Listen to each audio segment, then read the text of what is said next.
Hello दोस्तों, मैं हूं मीर और आपकी हाईली डिमांड पर मैं लेकर आया हूं ओशन मूवी सीरीज का आखिरी पार्ट ओशन 13 को, जो 2007 में आई थी। इस मूवी की रेटिंग की बात करूं तो इस मूवी को IMDb पर मिले हैं 6.9 स्टार आउट ऑफ 10, रॉटन टमाटो पर 70% fresh with 75% audience score, Metacritic पर 62 आउट ऑफ 100 और इसे 88% गूगल यूजर्स ने लाइक किया है। अगर आप सीधा इस वीडियो पर आए हैं तो इसे अच्छे से समझने के लिए आप इसके पहले के दोनों पार्ट जरूर देखें, जिसका लिंक आपको डिस्क्रिप्शन और आई बटन में मिल जाएगा। और साथ ही मैं एक सच्ची घटना पर आधारित एक थ्रिलर मूवी के साथ ही एक और चोरी पर बनी मूवी पर काम कर रहा हूँ। आप कमेंट करके मुझे बताएं आप पहले कौन सी मूवी का एक्सप्लेनेशन देखना चाहते हो, थ्रिलर मूवी का या एक और चोरी पर बनी मूवी का।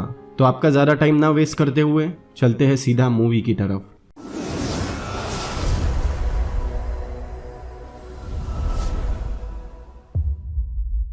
मूवी की शुरुआत में हम रस्टी को देखते हैं जो कहीं चोरी कर रहा था। तभी उसे किसी का कॉल आता है और रस्टी फौरन वहां से निकलता है। एयरपोर्ट में वो अपने प्राइवेट प्लेन में आता है जहां डैनी पहले से उसका इंतजार कर रहा था। रस्टी डैनी से टेस के बारे में पूछता है। तब डैनी कहता है ये लड़ाई टेस और इजाबेल की नहीं है। वो दोनों लास वेगास पहुंचते हैं जहां उन्हें लाइनस पिक करता है। फिर हम देखते हैं रूबेन को जो हॉस्पिटल में एडमिट है। डॉक्टर बताता है सदमे की वजह से उसकी ऐसी हालत हुई है। अगर उसका परिवार या उसके दोस्त साथ हो तब शायद वो बच सकता है। फिर हम 1 महीने पहले का फ्लैशबैक देखते हैं जहां डैनी रूबेन को किसी विली बैंक नाम के आदमी के साथ काम करने मना कर रहा था, क्योंकि रूबेन विली के साथ पार्टनरशिप में होटल प्लस कसिनो खोल रहा था। लेकिन विली बैंक पहले ही धोखाधड़ी के लिए बदनाम था। लेकिन रूबेन डैनी की बात नहीं मानता। फिर हम देखते हैं रूबेन अपने होटल की अंडर कंस्ट्रक्शन बिल्डिंग में विली बैंक से मिलने जाता है। उसने बाकी के बचे हुए सारे इंतजाम कर दिए थे। तभी बैंक उसे कहता है अब वो पार्टनर नहीं रहे, जबकि वो होटल की जमीन रूबेन की ही थी, जिसे रूबेन ने पहले ही बैंक की कंपनी के नाम कर दी थी। बैंक रूबेन को जान से मारने की धमकी देकर उससे बाकी के डॉक्यूमेंट पर भी सिग्नेचर करवा लेता है, जिससे रूबेन पूरा बर्बाद हो जाता है। विली बैंक के धोखा देने से ही रूबेन की ये हालत हुई थी। ये जानने के बाद पूरी टीम बहुत गुस्से में थी। वो सब सीधा विली बैंक को मारने का ही प्लान बनाने लगते हैं। लेकिन रस्टी और डैनी इसके खिलाफ थे, क्योंकि इससे रूबेन का नुकसान नहीं बढ़ेगा। वो विली बैंक को एक और मौका देने की बात करते हैं ताकि विली बैंक रूबेन का हिस्सा उसे वापस कर सके। अब मैं विली बैंक को बैंक ही बुलाऊंगा। आगे हम देखते हैं डैनी बैंक से रूबेन को होटल का उसका शेयर वापस देने का मौका देता है। लेकिन डैनी की ये बात सुनकर बैंक उसका मजाक उड़ाने लगता है और अपनी और अपने पैसों की बड़ाई करने लगता है और डैनी को इनडायरेक्टली धमकी देता है। और उसे कोई परवाह नहीं रूबेन मर भी जाए तो। लेकिन उसे पता नहीं था वो सीधे ओशन 11 को चैलेंज कर रहा है। डैनी उसकी बात सुनकर चुपचाप वहां से चला जाता है। फिर कहानी सीधा 6 महीने आगे बढ़ती है और हम नेगल को देखते हैं। नेगल याद है ना आपको, सेक्सी सेक्रेटरी वाला? उसे डैनी और रस्टी ने बुलाया था क्योंकि उनका प्लान एक जगह आकर रुक गया था। तब डैनी बताना शुरू करता है उस होटल का नाम द बैंक है, जिसे अभी सॉफ्ट ओपनिंग के लिए खोला गया है ताकि वो इसे टेस्ट कर सके। ग्रैंड ओपनिंग कुछ दिन बाद होने वाली थी। ये होटल बैंक ने खास जुआ खेलने वालों के लिए बनाया था। इस कसिनो में बहुत बड़े बड़े लोग आते हैं। ये होटल इतना आलीशान था कि यहाँ चांदी की चम्मच की जगह सोने के चम्मच से खाना परोसा जाता था। बैंक होटल की छोटी छोटी चीजों पर भी नजर रखता था और उसमें बहुत ईगो भरा हुआ था। बैंक की राइट हैंड थी एबिगेल नाम की लड़की, जो एक वेट्रेस को सिर्फ इसलिए निकाल देती है क्योंकि उसका वजन सिर्फ 2 किलो बढ़ गया था। लेकिन इस होटल को वर्ल्ड क्लास बनाने के लिए बैंक ने अपना बहुत कुछ लगा दिया था, क्योंकि इस होटल के कसिनो में बड़े बड़े जुआरी आते थे, जिससे ये कसिनो हर रात $5 मिलियन साफ कर देता है, जिसे मेंटेन करने के लिए बैंक ने लोन लिया था, जिसके बदले उसने अपनी ही कंपनी के बोर्ड मेंबर की 9 में से 6 सीट गवा दी थी, जिससे उसका अपनी ही कंपनी पर कंट्रोल नहीं बचा था। बोर्ड मेंबर किसी के सगे नहीं, इसीलिए कसिनो खुलने के पहले ही क्वार्टर में बैंक को $500 मिलियन चुकाने होंगे, नहीं तो उसे अपने ही होटल कंपनी से निकाल दिया जाएगा। इसीलिए बैंक 5वीं बार रॉयल रिव्यू 5 डायमंड अवार्ड जीतना चाहता है ताकि बोर्ड मेंबर का भरोसा उस पर बना रहे। लेकिन बैंक के होटल में अवार्ड की जगह असली डायमंड के नेकलेस रखे थे, जिनके बारे में हमें मूवी में आगे पता चलेगा। नेगल उन्हें उन नेकलेस को चुराने भी कहता है, मगर उन्हें चुराया नहीं जा सकता था क्योंकि वो बहुत एडवांस सिक्योरिटी में थे। डैनी आगे कहता है बैंक इस बार 5 डायमंड अवार्ड नहीं जीतेगा, क्योंकि उन्होंने पता लगा लिया था इस बार होटल रिव्यू करने कौन आने वाला है। और साथ ही उन्होंने होटल में फ्रंट डेस्क पर काम करने वाली डेबी नाम की लड़की को मकाऊ के होटल में मैनेजर की पोस्ट की लालच देकर अपनी तरफ कर लिया था। दरअसल उनका प्लान था द बैंक होटल कसिनो को 5 डायमंड अवार्ड मिलने से रोकना और ग्रैंड ओपनिंग के दिन कसिनो में खेल रहे जुआरियों को हर दाव जिताना, वो भी उन्हें बिना मालूम पड़े। मतलब पैसे जीतेंगे वो और हारेगा कसिनो। जिससे ग्रैंड ओपनिंग वाले दिन ही कसिनो को $500 मिलियन का नुकसान होगा, जिसे बैंक कभी भर ही नहीं पाएगा क्योंकि उसने पहले ही लोन ले रखा है। होटल को 5 डायमंड अवार्ड भी नहीं मिलेगा और ग्रैंड ओपनिंग के दिन ही कसिनो को $500 मिलियन का नुकसान होने पर बोर्ड मेंबर बैंक को उसकी ही कंपनी से निकाल देंगे, जिससे बैंक पूरा बर्बाद हो जाएगा। रस्टी बताता है उन्होंने पता लगाया है कि बैंक के पास इल्लीगली सरकारी फिंगरप्रिंट डेटाबेस का एक्सेस है, लेकिन उन्होंने भी उस सिस्टम के फायरवॉल चेक के जरिए उस डेटाबेस को अपने फायदे के लिए इस्तेमाल करने का रास्ता ढूंढ लिया है। डैनी आगे कहता है वो लोग जुआरी बनकर कसिनो में जाएंगे, जिसके लिए उन्होंने किसी डैनी शील्ड से बात की थी, जो ग्रैंड ओपनिंग के दिन अपने साथ 18 जुआरियों को लेकर आएगा, लेकिन उसकी शर्त होती है वो सब जीतने चाहिए। डैनी कहता है वो सब बहुत जीतेंगे। निगल पूछता है मगर कैसे? कसिनो के किसी एक गेम से $500 मिलियन जीतना नामुमकिन है। डैनी कहता है वो पैसा बनाने वाले हर गेम में जीतेंगे, जैसे क्रैप्स जिसमें पासे फेंके जाते हैं, ब्लैक जैक मतलब पत्तों वाला खेल, स्लॉट इसे तो आपने बहुत सी मूवी में देखा ही होगा जिसमें जैकपॉट लगता है, रूलेट जिसे घुमाकर और उसमें छोटी बॉल फेंक कर उसके नंबर्स पर दाव लगाया जाता है। लेकिन वो हर गेम का दाव कैसे जीतेंगे? डैनी सबसे पहले क्रैप से जीतने का तरीका बताता है। बैशर ने एक पॉलीमर तैयार किया था जो एक लाइटर जैसे डिवाइस से निकलने वाली अल्ट्रासोनिक पल्स से रिएक्ट करेगा। इस पॉलीमर में कोई मेटल नहीं था, जिससे टेबल के कंपास इसे डिटेक्ट नहीं कर पाएंगे और इसे मिलाने से डाइस का वेट भी नहीं बढ़ेगा। लेकिन वो डाइस बदली नहीं जा सकती थी, इसीलिए डैनी वर्जिल को मेक्सिको की उस फैक्ट्री में वर्कर बनाकर भेजता है जहाँ वो डाइस बनती थी, ताकि वर्जिल पॉलीमर को उस पिघले हुए प्लास्टिक में मिला सके, जिससे डाइस मतलब पासे बनते हैं। नेगल ब्लैक जैक के बारे में पूछता है। रस्टी बताता है उन्होंने लिविंगस्टन को सफल रॉयल कंपनी में ज्वाइन करवाया है। सफल रॉयल कंपनी में ज्वाइन करने के लिए एक लाई डिटेक्टर टेस्ट होता है, जिसे पास करने के लिए लिविंगस्टन अपने जूते में कील लगाता है और जब उसका टेस्ट होता है तब वो कील पर प्रेशर डालता है, जिसके दर्द से उसका झूठ का स्ट्रेस लेवल और चोट का स्ट्रेस लेवल मैच होता है और लाई डिटेक्टर मशीन उसके झूठे जवाबों को पकड़ नहीं पाती और लिविंगस्टन को वहां नौकरी मिल जाती है। दरअसल सफल रॉयल कंपनी वो डिवाइस बनाती थी जिसमें से ब्लैक जैक गेम के ताश के पत्ते निकलते थे। निगल कहता है फिर वो स्लॉट्स में अटके होंगे, क्योंकि स्लॉट मशीन कंप्यूटर चिप पर चलती है, उन्हें उसके ट्रैप डोर को प्रोग्राम करना पड़ेगा। डैनी कहता है उन्होंने पहले ही कर लिया है। दरअसल एक लड़का था जो स्लॉट मशीन की कंपनी में काम करता है, जिसे पैसे की बहुत जरूरत थी। वो $30,000 देने पर उनका काम करने तैयार हो जाता है। फिर निगल कहता है अगर स्लॉट की प्रॉब्लम नहीं तो रूलेट पर अटके होंगे, क्योंकि रूलेट गेम को फिक्स नहीं किया जा सकता, क्योंकि उसमें पता लगाना मुश्किल है कि बॉल कौन से नंबर पर रुकेगी। लेकिन रस्टी कहता है वो उस पर भी काम कर रहे हैं। निगल पूछता है मगर कैसे? रस्टी कहता है 2 तरीकों से। पहले वो अपने एक आदमी को रूलेट गेम टेबल के साथ अंदर भेजेंगे, क्योंकि ग्रैंड ओपनिंग के दिन कसिनो में गेमिंग एक्सपो है, जिसमें फ्रैंक एक रूलेट कंपनी का गेमर बनकर रूलेट टेबल लेकर जाएगा और वो बैंक को उस टेबल को अपने कसिनो में लगाने के लिए मजबूर करेंगे। दूसरे के लिए उन्होंने कसिनो के एक पिट बॉस को अपने साथ मिला लिया है, क्योंकि वो होटल के सोने के चम्मच चुरा कर बेचा करता था। डैनी उसे पकड़वाने की धमकी और लालच देकर अपने साथ मिला लेता है। आपको पिट बॉस के बारे में बताओ तो पिट बॉस कसिनो का सुपरवाइजर होता है, जो कसिनो में चल रहे गेम्स पर नजर रखता है। निगल कहता है अगर उन्होंने सब प्लान कर लिया है तो उनकी प्रॉब्लम होगी जुआरियों को बाहर निकालने की, क्योंकि जुआरियों को उनके प्लान के बारे में पता नहीं होगा, जिससे उन्हें लगेगा ये उनकी लकी नाइट है और वो जीते हुए पैसे वापस फिर से जुए में लगा देंगे। रस्टी कहता है ये प्रॉब्लम है, लेकिन इसके अलावा एक और प्रॉब्लम है, सिक्योरिटी। दरअसल बैंक ने कसिनो में सिक्योरिटी के लिए कोई नई चीज लगाई थी, लेकिन बहुत कोशिश करने के बाद भी लाइनर्स को उस चीज का सिर्फ नाम ही पता चल पाया था। उसका नाम था the Greco the player tracker. Greco का नाम सुनते ही निगल उनके पैसे वापस करके जाने कहता है, क्योंकि वो ग्रेको से जीत नहीं सकते, क्योंकि उससे जीतना नामुमकिन है। वो दोनों पूछते हैं आखिर ये ग्रेको है क्या? निगल कहता है ग्रेको एक आर्टिफिशियल इंटेलिजेंस सुपर कंप्यूटर है, जिसे हैक नहीं किया जा सकता, बंद नहीं किया जा सकता। ये कसिनो के सीसीटीवी कैमरास के जरिए जुआरियों पर नजर रखता है और किसी के जीतने पर ग्रेको उसके आंखों की पुतलियों, दिल की धड़कन और उसके बॉडी टेम्परेचर से ये समझ जाता है वो जीत असली थी या उसने चीटिंग की है। साथ ही कसिनो के हर गेम टेबल पर सेंसर लगे हैं, जिससे ग्रेको रियल टाइम में पता लगा लेता है गेम में चीटिंग हुई है या नहीं।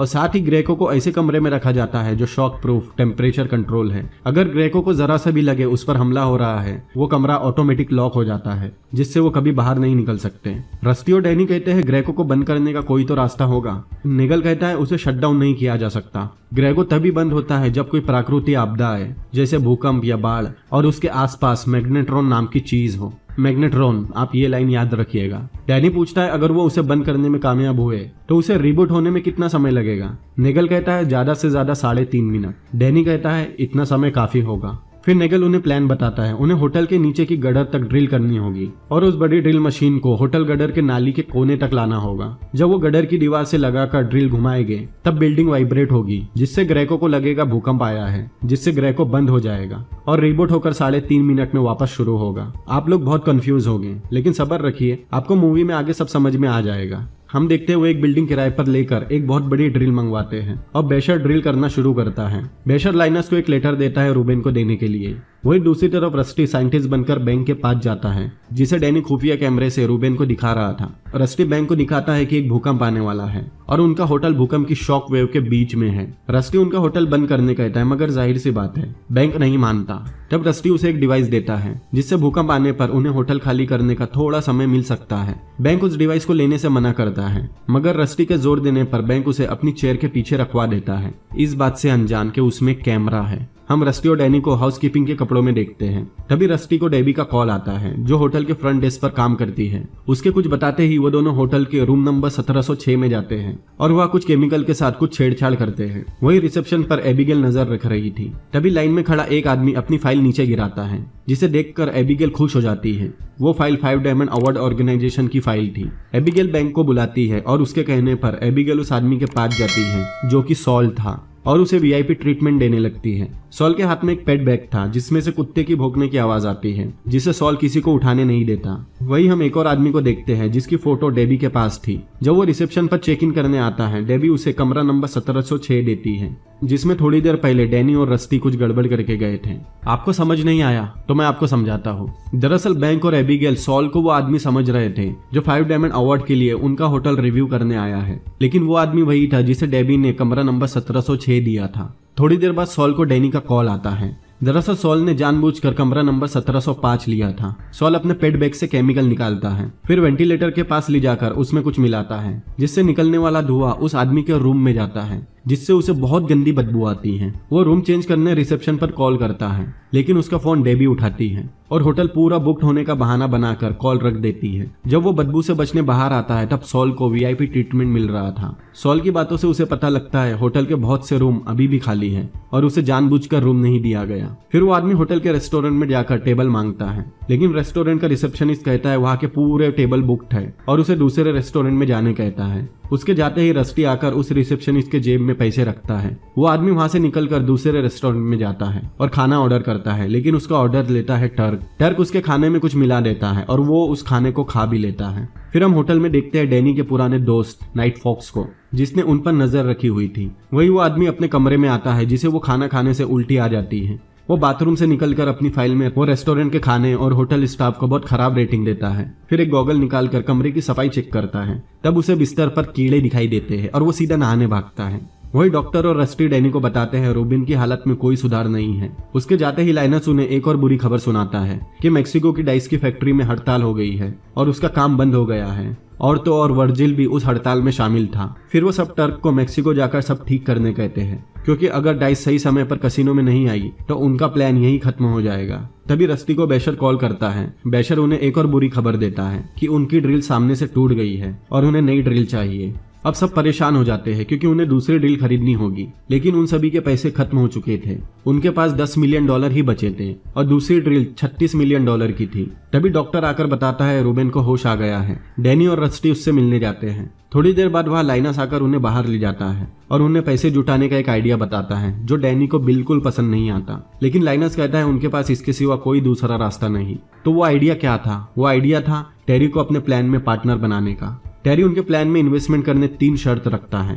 पहली, उनमें से किसी ने भी उसे धोखा दिया तो वो सबको मार देगा और वो पूरे प्लान पर खुद नजर रखेगा। डैनी मान जाता है। दूसरी शर्त, उसकी इन्वेस्टमेंट डबल होनी चाहिए। रस्टी इसे भी मान जाता है। बैंक टेरी का कॉम्पिटिटर था और बैंक हमेशा 5 डायमंड अवार्ड जीत जाता था, और जब भी वो अवार्ड जीतता था वो अपनी बीवी के लिए असली डायमंड के नेकलेस खरीदता था, मतलब एक नेकलेस में 5 डायमंड। इसलिए टेरी आखिरी शर्त रखता है कि उन्हें बैंक के नेकलेस चुराने होंगे, जिसे सुनकर तीनों इसे मानने इनकार करते हैं, मगर टेरी अपनी शर्त पर अड़ा रहता है, तो मजबूरन उन्हें टेरी की तीसरी शर्त भी माननी पड़ती है।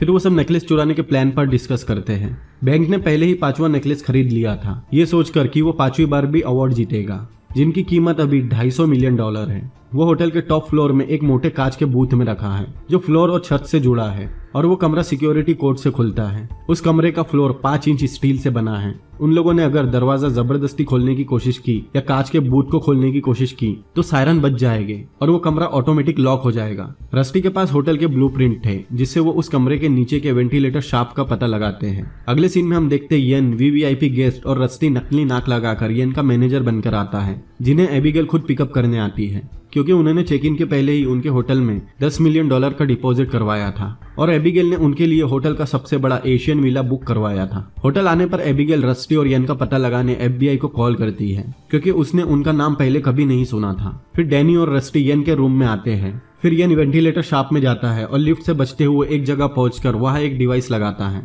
फिर हम रूबेन को देखते हैं, वो पूरी टीम के उसके लिए लिखे गए लेटर पढ़ता है और पूरे लेटर पढ़ने तक उसकी हालत काफी ठीक हो जाती है। वही हम उस आदमी को देखते हैं जो बेचारा सोफे पर सो रहा था। उसके चेहरे पर पूरे निशान आ चुके थे। वही फ्रैंक को रस्टी के लगाए हुए कैमरा से पता लगता है बैंक टेरी से नफरत करता है और उसे सैमसंग का कोई नया फोन चाहिए जिसे लॉन्च होने में अभी 2 महीने बाकी है। तब येन कहता है वो सैमसंग के मालिक को जानता है। होटल में बैंक वहां बैठे सॉल से मिलता है और सॉल उसके होटल की तारीफ करता है। अगले सीन में रस्टी डैनी के कमरे में आता है जहां डैनी के आंखों में आंसू थे और टीवी चालू थी। रस्टी जाकर देखता है तो टीवी में एक रियलिटी शो आ रहा था जिसमें वो अनाथ बच्चों को गिफ्ट दे रहे थे।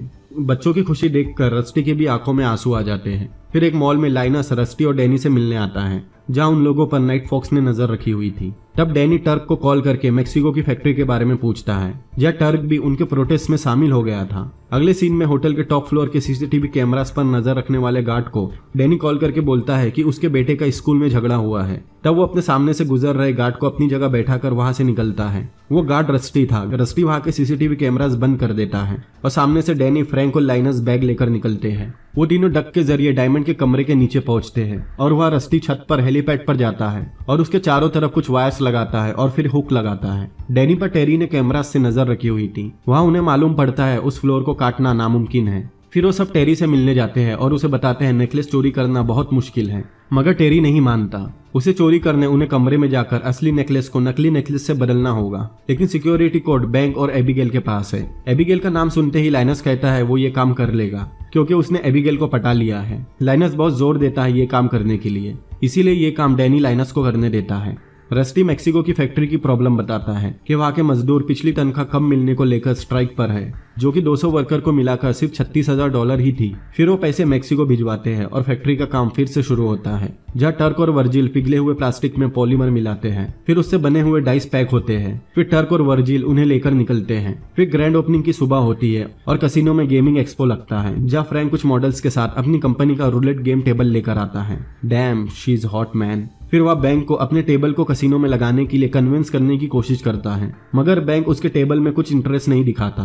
मगर तभी वह टेरी आता है और फ्रैंक को टेबल अपने कसिनो में लगाने का ऑफर देता है। टेरी को देखकर बैंक अपने ईगो के चलते फ्रैंक को टेरी से बड़ा ऑफर देता है और फ्रैंक का रूलेट गेम टेबल अपने कसिनो में लगा देता है और डैनी का प्लान कामयाब होता है क्योंकि डैनी और रस्टी बैंक के ईगो के बारे में अच्छे से जानते थे।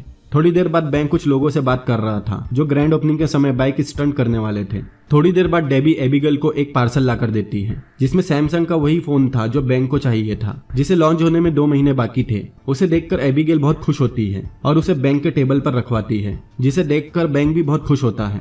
दूसरी तरफ रूबेन भी तैयार होता है। अब होती है कसिनो की ग्रैंड ओपनिंग की शाम और कसिनो में लोगों का आना शुरू होता है। डैनी भी अपने 18 जुआरियों को लेकर कसिनो पहुंचता है जो सारे एशियन थे। फ्रैंक अपने टेबल पर आता है और मेक्सिको डाइस भी पहुंचती है। लिविंगस्टन शफल रॉयल कंपनी का एम्प्लॉय बनकर ब्लैक जैक की मशीन्स में अपना काम शुरू करता है। वही वो डाइस चेक होती है और चेकिंग के बाद उन्हें कसिनो टेबल पर भेजा जाता है। उसी समय टर्क और वर्जिल भी कहीं भागते हुए जा रहे थे। वही फ्रैंक उस पिट बॉस से मिलता है जो उन लोगों से मिला हुआ था और उसे उनकी बनाई हुई बॉल्स देता है। बैंक ने ओपनिंग पर सुमो रेसलिंग का मैच रखवाया था जहाँ उसे डैनी कुछ लोगों के साथ दिखता है, लेकिन फ्रैंक डैनी को बाहर नहीं निकाल सकता है क्योंकि उसके साथ जुआरी थे। बैंक डैनी को दूर ले जाकर उसे ऑफर देता है कि उसके साथ आए जुआरी जितने भी पैसे हारेंगे वो डैनी को उसका 10% देगा, लेकिन डैनी 30% मांगता है और उनके लिए एशियन विला भी मांगता है। बैंक इन दोनों चीजों के लिए मान जाता है। वही टर्क और वर्जिल उस बेचारे आदमी के पास पहुंचते हैं और उसे जबरदस्ती उसका रूम खाली करने कहते हैं। वही रस्टी अपने गर्दन पर कोई पेपर लगाता है, फिर उसे जलाकर तैयार होता है। फिर वह एबिगेल आती है और रस्टी को विला खाली करने कहती है क्योंकि डैनी ने बैंक से एशियन विला मांगा था, जिसके लिए बैंक ने एबिगेल को भेजा था क्योंकि आज तक के लिए ही येन और लाइनस ने ये विला बुक किया था। लेकिन लाइनस के गर्दन से निकलने वाली स्मेल सूंघते ही एबिगेल हॉर्नी होने लगती है और लाइनस से दूर होने की कोशिश करती है मगर नहीं कर पाती।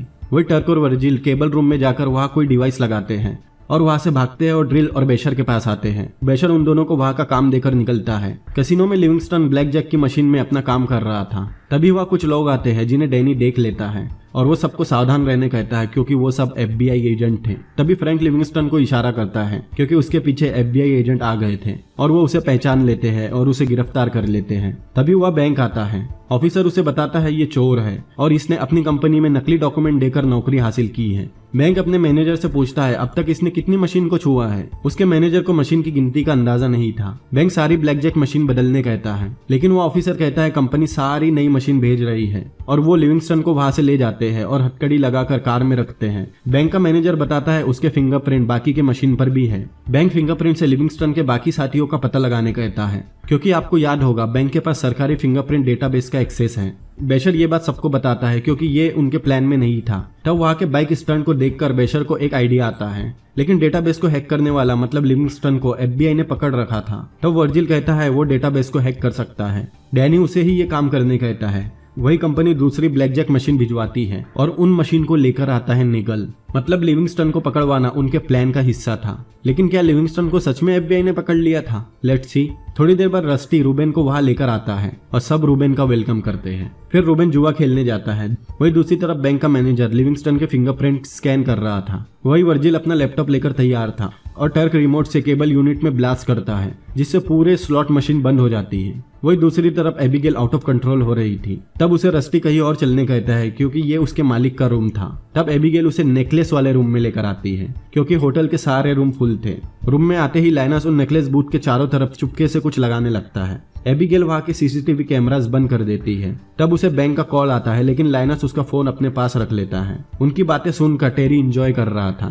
वही बैंक के मैनेजर को लिविंगस्टन और उससे जुड़े बाकी लोगों की इन्फॉर्मेशन मिल जाती है और वो उसे बैंक के कंप्यूटर में ट्रांसफर करवाता है। वही सॉल बाथरूम में अपना भेष बदलता है और बाहर 2 लड़कियों को कॉल करता है। वो लड़कियां उस स्टंटमैन के वैनिटी वैन में जाती है जिन्हें देखकर ठरकी स्टंटमैन उनके पीछे जाता है और बेशर वैन से उसके कपड़े खींच लेता है। बैंक के कंप्यूटर में ओशन 11 की इन्फॉर्मेशन अपलोड हो रही थी। तभी वह बेशर स्टंटमैन बनकर आता है और बैंक को अपनी बातों में उलझाने लगता है। उनकी इन्फो अपलोड हो जाती है मगर वर्जिल बैंक का कंप्यूटर हैक करके उन सब की फोटोज और इन्फॉर्मेशन बदल देता है और उसका काम होते ही बेशर वहां से चला जाता है और बैंक को उनकी बदली हुई फोटोज दिखती है। रस्टी कसिनो के एक स्लॉट मशीन के पास जाता है। फिर उसमें सीक्वेंस में एक एक करके कॉइन डालता है। फिर एक औरत को वहां आते हुए देख एक कॉइन वही रखकर चला जाता है। वो लेडी उस कॉइन को मशीन में डालती है और उसका $3 मिलियन का जैकपॉट लग जाता है। कंट्रोल रूम से ग्रेको के जरिए सिक्योरिटी उस लड़की को स्कैन करती है लेकिन वो सच में जीती थी। उसने चीटिंग नहीं की थी इसलिए ग्रेको उसे पकड़ नहीं पाता। इससे स्लॉट मशीन का ट्रैप डोर भी टूट जाता है। मतलब हर स्लॉट मशीन में जैकपॉट लगेगा क्योंकि उसकी ट्रैप डोर चिप पहले ही वर्जिल और टर्क ने उड़ा दी थी और उसे जीतता देख बाकी जुआरी भी स्लॉट मशीन में खेलना शुरू कर देते हैं। वही कसिनो में नई डाइस आती है। फिर फ्रैंक पिट बॉस को इशारा करता है। वो भी वहां के रूलेट गेम्स की बॉल बदल देता है। फिर वह येन $10 मिलियन लेकर रूलेट गेम खेलने आता है। तभी वर्जिल और टर्क ड्रिल शुरू करते हैं जिससे होटल हिलने लगता है। बैंक फौरन ग्रेको के कमरे में भागता है लेकिन फ्रैंक बताता है ग्रेको अभी भी चल रहा है। बैंक ग्रेको के कमरे में आता है। ग्रेको अभी भी चल रहा था। तभी उसका मैनेजर कहता है एक पिट बॉस रूलेट गेम आगे बढ़ाने की इजाजत मांग रहा है क्योंकि $10 मिलियन की चाल है। ग्रेको के चालू होने की वजह से बैंक उसे गेम आगे बढ़ाने की इजाजत दे देता है। इस बात से अनजान की रूलेट की बॉल बदल चुकी है। वही रूलेट गेम शुरू होता है। तभी बैंक को उसके नए सैमसंग के फोन पर कॉल आती है। सामने वाला कुछ बोलता तो नहीं लेकिन ग्रेको धीरे धीरे बंद होने लगता है। ग्रेको का ऑपरेटर बोलता है या किसी के पास मैग्नेट्रॉन है जिससे ग्रेको ऑटोमेटिक सेफ्टी मोड में जा रहा है और कुछ ही सेकंड में ग्रेको बंद हो जाता है और वो कमरा लॉक हो जाता है। वही येन $10 मिलियन की चाल जीत जाता है। वही अब शुरू होता है असली खेल। रस्टी और डैनी सबको खेलने का इशारा करते हैं। वही बैंक सबको अपनी जेब में मैग्नेट्रॉन ढूंढने कहता है मगर मैग्नेट्रॉन उसके सैमसंग के फोन में ही था। बैंक को जो कॉल आई थी वो मैग्नेट्रॉन को एक्टिवेट करने की थी। बैंक कसिनो के पूरे गेम बंद करने के लिए बाहर कॉल करने की कोशिश करता है मगर सिस्टम ने सब लॉकडाउन कर दिया था। अब रिबूट होने में 3.5 मिनट लगने वाले थे। वही बाहर रस्टी, येन, रूबेन, डैनी और उसके साथ आए हुए लोग जुआ खेलना शुरू करते हैं और लाइटर और डाइस की मदद से सब जीतने लगते हैं। और इतना ही नहीं, कसिनो में खेल रहा हर एक इंसान जीतने लगता है। वही बैंक वहाँ फंसे हुए पागल हो रहा था। 3.5 मिनट होते ही सिस्टम रीस्टार्ट हो जाता है, लेकिन वर्जिर और टर्क फिर से ड्रिल शुरू करते हैं, जिससे फिर से थोड़ी देर बिल्डिंग हिलती है, मगर कोई बाहर नहीं जाता। इसीलिए रस्टी और स्पीड से ड्रिल शुरू करने कहता है, जिससे कसिनो की चीजें गिरने लगती हैं। तब सब डर के बाहर भागने लगते हैं। बैंक सबको बाहर भागते हुए देखता है। वही टेरी बैंक की बर्बादी देखकर खुश हो रहा था। डैनी ड्रिल बंद करने कहता है, मगर टर्क कहता है ड्रिल बंद ही है। मतलब ये सच में भूकंप का झटका था। भूकंप रुकते तक सारे जुआरी टोटल $500 मिलियन जीत कर बाहर निकल जाते हैं और बैंक बस चिल्लाता रह जाता है। वही ऊपर एबिगेल आउट ऑफ कंट्रोल हो रही थी, लेकिन तभी वहाँ वही FBI एजेंट आता है और लाइनस को पकड़ लेता है और एबिगेल को उसकी सच्चाई बताता है कि यहाँ वो उन नेकलेस को नकली नेकलेस से बदलने आया था। ये सुनकर एबिगेल को बहुत दुख होता है और वो उस ऑफिसर को बैंक को ये ना बताने कहती है। वो ऑफिसर लाइनस को लिफ्ट में लेकर जाता है। तब हमें पता चलता है वो FBI एजेंट नहीं, लाइनस के डैड है। मतलब दूसरे पार्ट में उसकी मॉम उसे निकालने आई थी और तीसरे पार्ट में उसके डैड। तभी डैनी लाइनस से उन नेकलेस के बारे में पूछता है। लाइनस कहता है उसने नेकलेस बदल दिए। ये सुनते ही टेरी नाइट फॉक्स को कॉल करता है। मतलब नाइट फॉक्स और टेरी मिले हुए हैं। लाइनस और उसके डैड छत पर आते हैं, जहाँ बेशर हेलीकॉप्टर से उन्हें लेने आ रहा था। तभी कहीं से निकलकर वहाँ नाइट फॉक्स आता है, जो वहाँ उनका इंतजार कर रहा था। नाइट फॉक्स गन पॉइंट पर लाइनस से नेकलेस ले लेता है और छत से पैराशूट के साथ कूद जाता है। फिर बेशर हेलीकॉप्टर लैंड करता है। रस्टी हेलीकॉप्टर से उन हुक्स को जोड़ता है जिन्हें रस्टी ने लगाए थे। वही नीचे डैनी बैंक से मिलता है और उसे इशारों में बताता है ये उसका ही काम है। लेकिन ओवर कॉन्फिडेंट में बैंक उसे कहता है उसे इन चीजों से फर्क नहीं पड़ता, क्योंकि वो 5 डायमंड अवार्ड जीतने वाला है। तभी वह सॉल अपने असली रूप में आता है, जिसे देखकर उसके होश उड़ जाते हैं, क्योंकि जिसे वो 5 डायमंड अवार्ड ऑर्गेनाइजेशन का रिव्यूअर समझ रहा था वो डैनी का आदमी था। लेकिन अभी तो बैंक के लिए एक और सरप्राइज बाकी था। ऊपर छत पर वो हेलीकॉप्टर टेक ऑफ करते हैं। फिर लाइनस एक रिमोट की बटन दबाता है, जिसे उन नेकलेस के बॉक्स के नीचे लगे हुए बम और लाइनस के लगाए हुए बॉक्स के चारों तरफ के बम में काउंटडाउन होता है और काउंटडाउन पूरा होते ही बम ब्लास्ट होते हैं। साथ ही रस्टी के लगाए हुए छत के वायर्स भी जलने लगते हैं, जिससे छत कट जाती है और वो हेलीकॉप्टर के साथ पूरा बॉक्स ही उखाड़ कर ले जाते हैं। मतलब लाइनस ने नेकलेस बदले ही नहीं थे। नीचे से बैंक अपने डायमंड को जाते हुए देखता है और साथ ही नाइट फॉक्स भी उस हेलीकॉप्टर को जाते हुए देखता है और समझ जाता है उसके पास नकली डायमंड है। फिर उसके दिमाग में ये आता है, एकदम इन्होंने वक्त बदल दिया, जज्बात बदल दिए, जिंदगी बदल दी। ओ भाई, मारो मुझे, मारो मारो मुझे, मारो मारो। फिर पूरी टीम रूबेन के घर में आतिशबाजी देखती है और डैनी रूबेन को 4.5 एकड़ जमीन गिफ्ट करता है, जो उससे बैंक ने छीन ली थी। अगले सीन में हम देखते हैं डैनी टेरी से मिलने जाता है और उसे नाइट फॉक्स के छत पर होने के लिए कन्फ्रंट करता है। टेरी उससे पूछता है उसे उसके प्लान के बारे में कैसे पता चला। तब डैनी कहता है क्योंकि वो टेरी है और वो ओशन 11। दरअसल नाइट फॉक्स उन पर नजर रख रहा था, मगर असल में वो नाइट फॉक्स पर नजर रख रहे थे। इसीलिए लिफ्ट में जानबूझकर लाइनस ने डैनी को कहा था उसने डायमंड बदल दिए हैं, क्योंकि टेरी भी उनकी बातें सुन रहा था। जब वो नेकलेस के रूम में नीचे गए थे और उन्होंने बोला था वो उसे चुरा नहीं सकते, वो झूठ था। उन्होंने टेरी को नेकलेस चुराने का आधा प्लान ही बताया था। फिर डैनी बताता है उसने टेरी का हिस्सा अनाथ बच्चों को चैरिटी में दे दिया है, जिन्हें डैनी और रस्टी ने टीवी पर देखा था। मूवी के आखिरी सीन में एयरपोर्ट पर डैनी, रस्टी और लाइनस टेरी का इंटरव्यू देख रहे थे, जहां उसे $72 मिलियन चैरिटी देने के लिए बुलाया गया था। फिर लाइनस उन दोनों से विदा लेकर चला जाता है। डैनी रस्टी को सेटल होने की सलाह देता है और वो भी अपने रास्ते चला जाता है। फिर हम उस बेचारे 5 डायमंड अवार्ड रिव्यू करने वाले बंदे को देखते हैं, जो थोड़ी देर बाद स्लॉट मशीन के पास आके बैठता है, जहाँ पहले से रस्टी बैठा था। रस्टी एक कॉइन छोड़कर उसे खेलने की सलाह देकर चला जाता है। जैसे ही वो कॉइन डालता है उसे $1 मिलियन का जैकपॉट लग जाता है और वो भी बहुत खुश होता है और यहाँ ये मूवी सीरीज खत्म हो जाती है। तो आई होप आपको मेरा एक्सप्लेनेशन पसंद आया होगा। अगर आपको पसंद आया है तो इस वीडियो को लाइक करें, अपने दोस्तों के साथ शेयर करें और मेरे चैनल को सब्सक्राइब करें। अगर आप मेरा चैनल सब्सक्राइब करोगे तो इस लड़की का फ़ोन नंबर दूंगा और साथ ही लाइनस ने अपने गले पे जो लगाया था उसके बारे में बताऊंगा। तो मिलते हैं अगली बार किसी और अमेजिंग मूवी के एक्सप्लेनेशन में। Peace out.